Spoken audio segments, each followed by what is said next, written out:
evening and welcome to Muppet and Mister on this Thursday. Babe, I'd like to put the ashtray back over here, please. Thank you. Hey, y'all, welcome to episode 99. 99 episodes. In this thing. And yes, we here, we live, we with y'all, and we welcome each and every one of you to the show.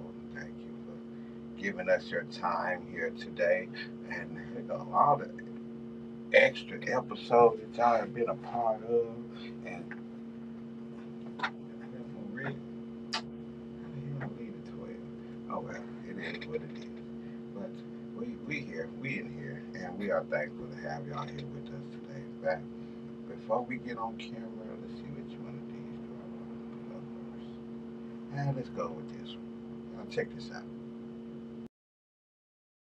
Town, like maybe, or even at church, a club, whatever, and they're wearing some like jewelry. Me, I've always just assumed they were real. Like if you wear jewelry, I assume it's real. But I've been seeing online where people go downtown and they walk up to people with nice jewelry, and if it doesn't beep, it's not real. Listen, and I got this. I'm not gonna tell you where. If it doesn't beep, it's not real. It didn't move. It's not real. Let me try this one. It's not real, but it looks real. It looks shiny. It looks nice until it was tested. The moment it was tested, there were no questions if it was real or not. Many of us on Sunday morning, I like to show up nice. I like to show up shiny. I like to show up bright, but the moment I'm tested, it all goes away. The moment someone begins to push, it all goes away. The moment someone questions me, it all goes away. The moment I'm tested by the enemy, it all goes away. The moment my anointing and my gift doesn't get me where I think it ought to go, it all goes away.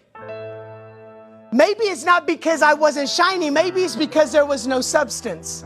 Something can look expensive but cost nothing. About things looking good on the outside versus being this looking good on the inside. Right. Until it's tested. And like I said, it always looks a certain way on the outside, and then like I say that's one of those with us too. You know, no matter how hard we work, we grind, and the moment it seems like we getting ready to get a reward or a harvest, a lot of the hard work that we put in, and times it seems like it gets even harder, and it just, the pressure just won't stop applying itself to you in your life. And then the universe, you know what, I really feel like that. I know that a lot of folks like to say the universe. A lot of people like to say the big guy in the sky. But I just feel like at this point we are really headed in the right direction, because it's like today was one of those test days where I was tested because it was something that I wanted for my family. But I have to remember that I was like, well, big guy, you put us where you want us to be. You lead us what's going to be the best place for us, the best option for us. And it's like everything that I wanted to do, I was being tested. How bad you really wanted, because I could have pursued what it was that I wanted to pursue, but I pay attention to signs all the time. So that was just affirmation of, okay, you don't want to go that route either, because you already said you didn't want to do no whole lease. What's wrong with you? At least when you get ready to buy, they come through, you get ready to buy the house, you can always say, okay, we buying a home. It is what it is. Y'all know, I don't care if you do know. Let me see if I can find some fucks. I couldn't find them. So I don't give them. But I just really feel like today was that day where I was tested as an individual of how bad I wanted. And that was originally the plan when I first laid eyes on it. Sometimes what works for you doesn't work for everybody else, doesn't work for somebody else. It just works for you. That's why it's just for you. And I knew at that point when I saw it, it was going to work for me and mine. One, it's affordable. Two, my husband said something to me. I'm all about the curb appeal and what things look like on the outside. But he was like, it didn't matter what it looked like on the outside. You can make the outside look like what you want it to look like. Same way with that video. He looked like he had a lot of money because of that chain. But it wasn't no question after he tested the chain and we knew the chain wasn't real. Same way with real life, this game called life. Like you one thing, don't judge things by the cover. Just because it looked one way on the outside doesn't mean it's the same way on the inside. So, I was feeling that. Like it is about what you make it. So I'm having a great day on this Thoughtful Thursday because it really made me go into a thought process of how to move, what would be the best direction to take. And Thoughtful Thursday has been great to me, guys. I hope it's been everything to you guys. It's 104 degrees outside. I took a BC, but my head banging so bad, y'all. I just really want to just strip down naked. Like strip down naked and eat something. Eat a little something, you know what I'm saying? Cut the fan up on high as it go and just lay out, if I'm on my phone lounging, if I'm doing good work in the bed lounging, if we watching some Jamie Foxx and lounging, like it's just that type of day. It's like hot and muggy and I'm over this day. I'm grateful for this Thoughtful Thursday, but I'm over. I'm sick of having these heat headaches, it's been that hot. My dad got sick today, y'all, and he was outside, and like I told him, you doing chemo, you can't be in the heat. So it was good to know that he was doing okay. He was feeling better, but he was in the house where it's cool at. So I said all that to say this: if you outside, take your ass in the house. If you ain't gotta be outside, you ain't gotta be outside, man, trying to show your booty cheeks, man, or your muscles. Take your ass in the house. It's absolutely hot. It's too hot for that. Go in the house and take a fucking selfie and post it.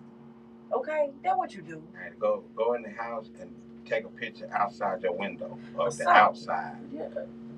While you inside of it, because shit, it's hot. It's just too hot for all that extra. And then I was tested today at work too. Normally in that past girl that didn't have the mindset she have, because we all have been there where we always talk about priorities over pleasure. Sometimes we lose sight of those priorities and do the pleasurable things. And pleasurable thing would have been for me to say, fuck y'all, I'm out of here. I don't got no fucks to give. But the prioritizing the priorities, it was speaking a little bit louder today. So I know that's growth for me because it was saying, hold up, you got them little faces. What you doing? You got that man. You got them big bills. You trying to make that move. Man, I know these MFers. You know what? I ain't gonna say that. I know these folks is driving you because it ain't no structure. But remember, you got structure. Why don't you just center yourself and get that together? So I had to center my own self, y'all, and get that together. And I feel like I passed that test because in the past I would have been like, peace, yeah, real quick. But I'm just not that woman anymore. I believe in having stability and security in anything that I'm doing now. That'll help me be the best part of me, having those two things, guaranteed things coming. And then my family is good, my immediate family, my children, my husband, my dog, my 2 cats I got. Yeah, they my cats, I see it because I take care of them. So yeah, that part. But hey, no matter what you're doing, no matter what you're going through on this Thoughtful Thursday, sit down and think it out before you make a move. Make sure it's the best move for you. That's all I got, y'all. I'm gonna let my husband take over because I kind of jumped in. That's what this whole. Jumped in and took over. That's what this whole thing is about. He was getting everything tweaked out and working everything out. And then that video came. It fell right into place. Like he didn't know. Me and him hadn't talked about what he was gonna put up there. But these are conversations that we've had throughout the week and recently, which is today. So hey, you're gonna be tested when you at the end of that when you at the end of the test, you will be tested to the max to see how bad you really want it. And I feel like I passed both my tests both times today. It's okay to vent, let it out. It's gonna upset you. That's part of life, but it's about what you do in that moment. And I think I handled that moment very well. So I'm excited about that. Yeah, I like to watch different videos, and there was just one that when I was doing one of the pastimes that I like doing, well, I really don't like doing, sometimes lactose issues force those. And, I have my reading or listening material, and, it came across it, and I was like, ooh, okay, yeah, that's a lot of, that makes a lot of sense because, I mean, that's like with certain people in life, unless you do have an opportunity to test people and test yourself, you really won't know who's reliable, who you can lean on, who you can trust on, especially if you like a store manager for instance. When you run in the store, a lot of times when you're told that you have to get 100 sales or 1,000 sales, and then you still got to get the stock out there. A lot of times you think that you yourself have to get everything done, and you forget that you're put in place to have a team to assign certain things that fit their strengths and their weaknesses to allow for you to be able to handle more than just one place. And when you're doing it yourself and you don't really have those team members accountable and you don't allow them to do anything, you really can't blame anyone on the team because you're doing it yourself. You really haven't given your team members an opportunity to fill any shoes, or even show that they're weak at a certain thing. A lot of times we'll go and we'll be working with a person, we see that they're weak at this one point, they figure that they're completely useless as opposed to, okay, test them out on this one. They might be weak at their register. Okay, let me put them on the freight. Okay, pretty cold with freight, or vice versa. You go in there and they not too good on freight, but they in there on the register and they knock it out the box. Well, hey, you might have some that suck at doing all of that. If that's the case, see what they like on paperwork. See what they like on just not even just putting freight up, but straighten things out. There's multiple ways that you can have your team to be able to relieve a lot of the stresses upon you. And I say, if you don't test them as well as testing yourself, it makes it that much difficult for you to achieve. And then, not only that, in the back of your mind, you're always going to be thinking, are they going to let me down? Or can I depend on them? I don't have the time to be able to. Or, it's just a matter of just handling it and do what you got to do to make sure that you hold your team accountable, and then also give them a little bit of flexibility to be able to show you their strengths and their weaknesses. Did you have anything else you want to add to that one? No, guys, I had a brainstorm and I have to write it down. Okay, so I'm good. I'm good, baby. I agree with everything that you just said. Okay, well, here's another one.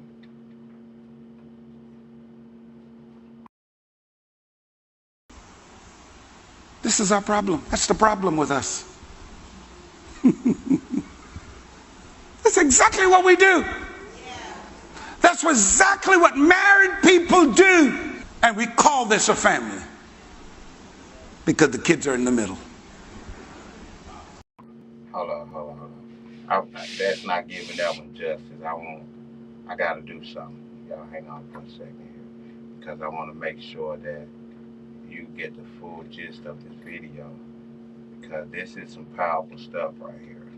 Like, seriously, I think that I've always felt a certain way about family, and I don't know if this is the answer to it, but I've always thought that, when it comes to a family, the most important piece of the family were the parents. And a lot of times, whenever, and I'm talking it up a little bit, giving a little bit of the information of what you just heard while it's processing and getting up there. But, a lot of times in our day and age, you have a lot of divorce once the kids leave the house. And the reason for that is because a lot of the times the little man is the head of the household, even though that there is a father or parents in the picture, so whenever it gets to a point to where their person is grown, that children go their certain ways, then there it becomes a void with the parents, because a lot of times instead of them really concentrating on each other and learning each other and just being with each other. Well, See, this is our problem. That's the problem with us. That's exactly what we do. That's exactly what married people do. And we call this a...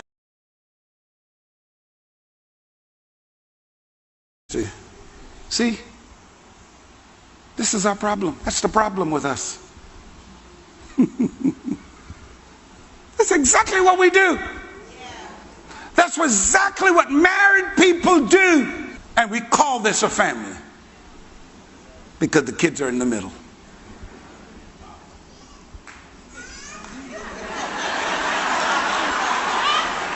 Don't change now. Don't change now. Stay right there. Don't be pulling him over there now. No, you done messed up a long time. Don't be pulling him over there now. This is our problem. Come here, kids. Stand over there for me, please. Before they existed, you were one. You were one. And God never meant for your children to come between your union. That's where you're messing up. That's why when the kids grow up and they leave and they go to college, you are two strangers. Because you don't even know each other. Because the kids were always between you guys. You're out of order. It's the father, the mother. And at no given time, God wanted the children to come between you. That's not his will. Because what happens now, you become attached to your daughters. You become attached to your daughters. And before you know it, detached from each other. So what happens now? So what happens when the children grow up? They go separate ways. Please continue to walk that way. They go separate ways. Here's the struggle. There's such a gap.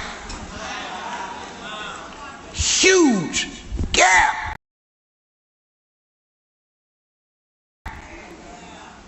That turns into fighting at each other, arguing, because you are dead strangers. When this is how God wanted this to happen in the first place. First child comes. Still a family. Still a family. He's head. She's supporter. So happens a daughter comes in. And notice, the daughter is not between them. The daughter is beside them. Where are your children? Are they beside you in the family structure? Or are they between you and the spouse? The second one comes. She comes beside. Still one. Still strong. Still leading. So when they go their separate ways to college, they're still one.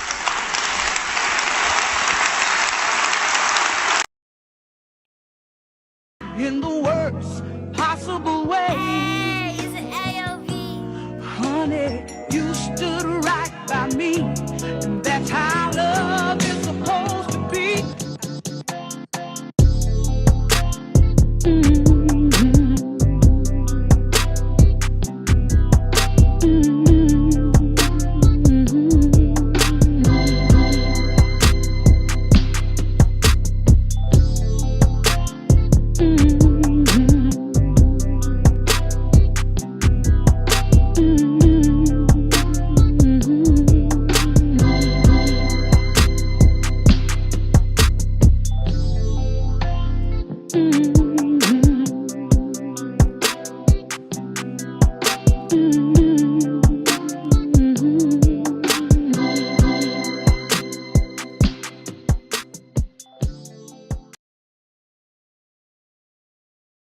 lyrics to the show. I had to go ahead and throw that ad up in there real quick just to let you know that this Saturday is going to be going down again at 310 Cherry Street. The time is 9 o'clock p.m. when the Industry Mixer Countdown starts.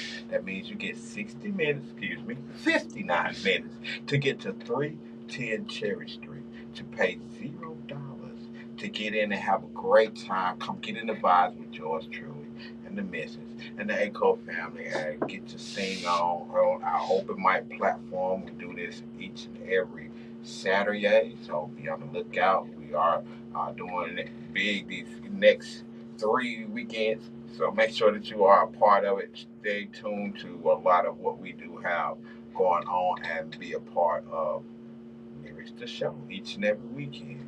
But I do want to say, going back to that video, I didn't watch the last, I want to say maybe minute or so of that. I watched that live here with each and every one of you, and I was actually wondering where they were going to put the other daughter, where she was going to be on the other side with the kids. So that kind of bummed, but I do see how that still will make it. If you're looking at the structure of how they had the kids over here and the parents over here, and you separate them, and you really got a gap in between the parent and the kid. But if you got the kids anchoring you on both sides, then they got us balanced out, make sure his parents are good and all that. But I understood what he was saying, because see, you're the man, you're the lead, you're the head. You already got a balance because you're leading us. I'm the supporter. I'm supporting you, making sure we continue that balance and that we stay on track with that balance. Then we done added in little us.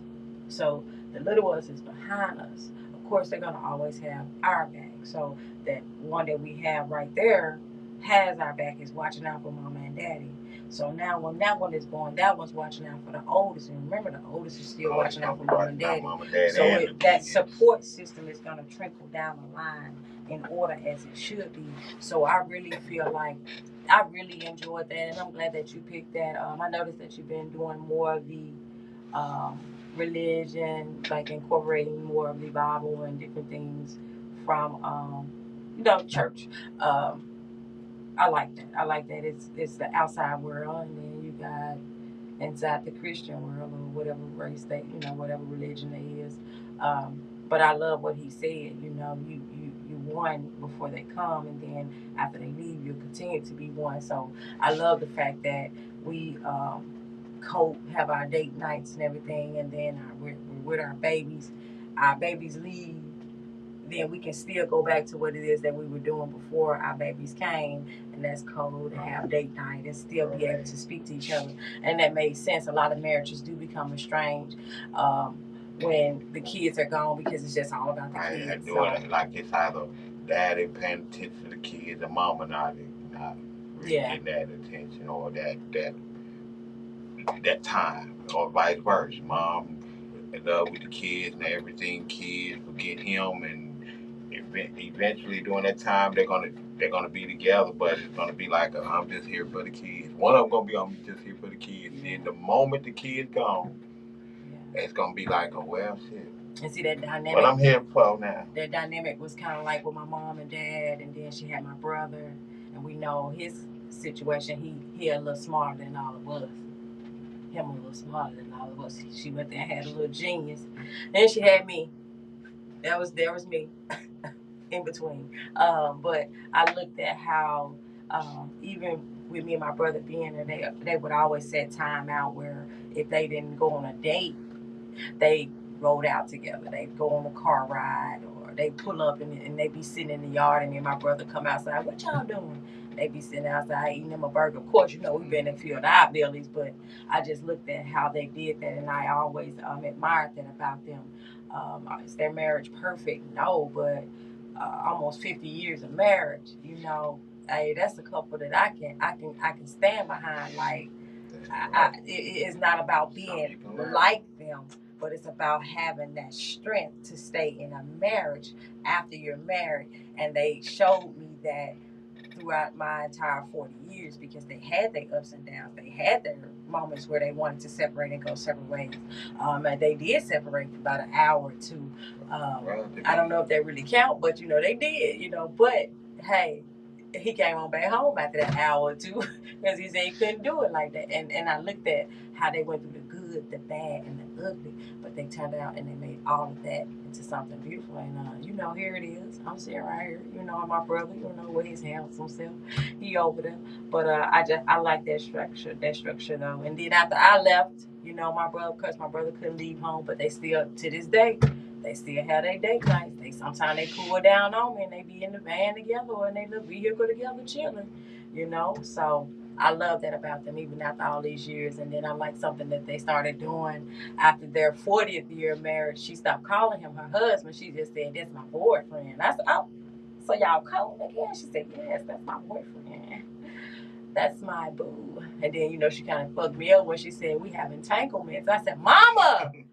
You done learned a new word and you using it." It was funny. It was funny, y'all. Y'all had to be there, because anybody know my mama knows she funny anyways. But yeah, most definitely. It's always good to have that structure and do it in order that it's intended for. So I know with you coming in and you not being a biological father, I always told you that you was the lead, I understand where you're coming from, not being their biological father and coming in.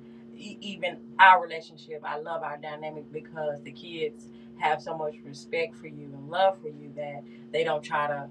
Now they tried it once, it was a new relationship. They tried it once, tried to play us against each other, but I nipped that in the bud because see, that's not what we was gonna do.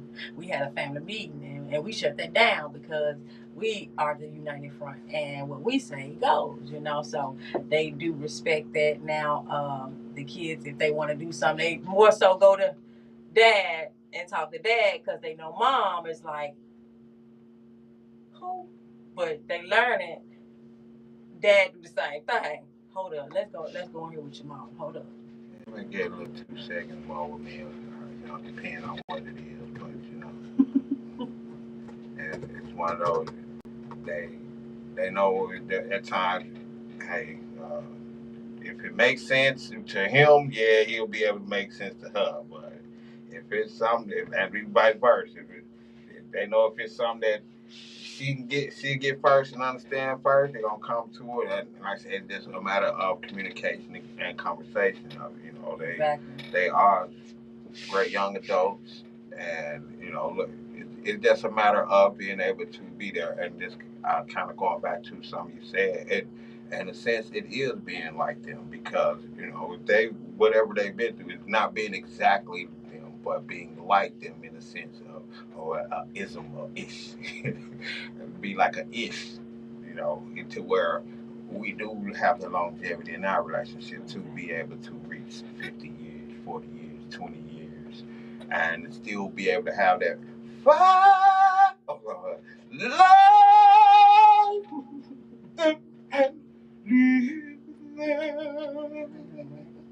I think we broke up once, didn't we? We broke up. It was kind of a breakup. It was like 30 minutes. One of them Jamie Foxx moments. It was like 30 minutes, y'all. 30 minutes. Go on. You get up, I'm gone. 30 minutes. I ain't gonna call it. Fuck that. Now, fuck that. I'm just finna go over there. I ain't texting. Looking out the window, see if is he coming out? Okay. So, yeah. We broke up about 30 minutes, y'all. They came to abrupt ending real quick because where you going? 3 years. Come on back home. But and like I said, that's one of those you have to test it because we were really looking at how bad do we both want it because as you heard it stated several times, we're both stubborn and a lot of times until we can actually see the reason, the rationale for compromise, and that's where communication comes in at because if you don't even take the time out to communicate your thoughts to a person, you cannot expect for them to change any thought process, any mental, any spiritual, anything when it comes to how you see or feel that things are. And like I said, just being transparent and open communication helps build the trust and the test. if I'm wearing this fake chain and someone come and tell me that they want to test it to see if it's real, odds are I'm going to fight, do what I can to keep them from putting that machine on my neck. And that's the same thing when it comes to relationships and all that. If you're not willing to have a person that asks you a question, and you can take yourself out of the question being asked, and how dare you ask me that? No, because I want to know. It ain't nothing on you personal. It's just that instead of me at the end of the day filling in the blanks myself, if I'm comfortable enough with my person to be able to ask them a question and she can come to me with the answer, no matter how off the wall she may think it is or I may think it is, we have that conversation about it. You never know. That off the wall might be on the same wall that my wall. So that's one of those you just don't fill in the blanks for. And we do a lot to make sure that we're communicating with each other, talking to each other about certain things, asking questions when we're confused about certain things, and taking ourselves out of it instead of just saying, well, how dare you ask me that? You think I'm cheating? No, no. And truth be told, it makes it easier when you're not cheating.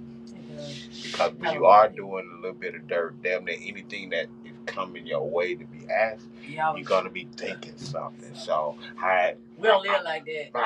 I'm not ruffling nobody's feathers, no cap on nobody out there, but y'all might just want to pay a little attention to that.